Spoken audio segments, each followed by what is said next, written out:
সিরাজগঞ্জের উল্লাপাড়ায় গ্রামীণ রাস্তার বেহাল দশা, পথচারীদের চরম ভোগান্তি। উপজেলার সলঙ্গা ইউনিয়নের গোজা স্বর্ণকার পাড়া নদী পার ঘেঁষে প্রায় 500 মিটার এই রাস্তাটির মাঝে মাঝে ভেঙে যাওয়ায় যাতায়াতের অনুপযোগী হয়ে পড়েছে।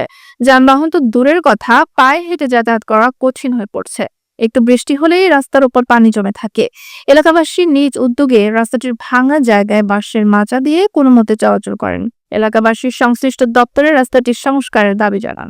তো এটা সমস্যাটা হচ্ছে যে পানি নিষ্কাশন ব্যবস্থাটা একটু খারাপ। পানি নিষ্কাশন ব্যবস্থাটা খারাপ হওয়ার কারণে দেখা যায় যে বৃষ্টি যদি একটু বেশি হয় তখন এটা ভেঙে যায়। মোটামুটি এখানে হচ্ছে ধরেন 3-4 বার এরকম আমি নিজে দেখছি, 3-4 বার প্রত্যেক বছরে ভেঙে যায়। তো আমি চাচ্ছি যে লোকাল গভর্নমেন্ট আছে, স্থানীয় সরকারের উদ্যোগে যদি পানি নিষ্কাশন ব্যবস্থাটা ভালো করা যায়। আমাদের গ্রামের প্রায় 500-600 মানুষের যাতায়াত এবং মালামাল নিয়ে যাওয়ার অসুবিধা হয়।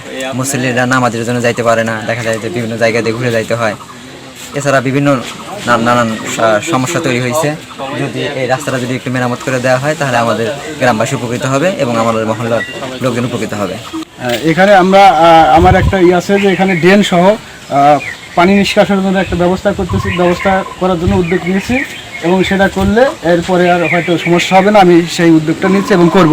ড্রেন সহ রাস্তাটা এই সাইডে প্রায় 700-800 ফুট রাস্তা আছে, এখান থেকে পাকাকরণ হলে আরেকটু ভালো। আমি ওরাও চেষ্টা করতেছি যে উপজেলা প্রকল্প বাস্তবায়ন কর্মকর্তা ইঞ্জিনিয়ার মাহমুদুর রহমান ভূঁইয়া বলেন, গোজা স্বর্ণকার পাড়ার সড়কের সমস্যা সমাধানের সরেজমিনে গিয়ে দেখে প্রকল্প বরাদ্দ এলে অগ্রাধিকার ভিত্তিতে রাস্তাটি মেরামতের উদ্যোগ নেওয়া হবে।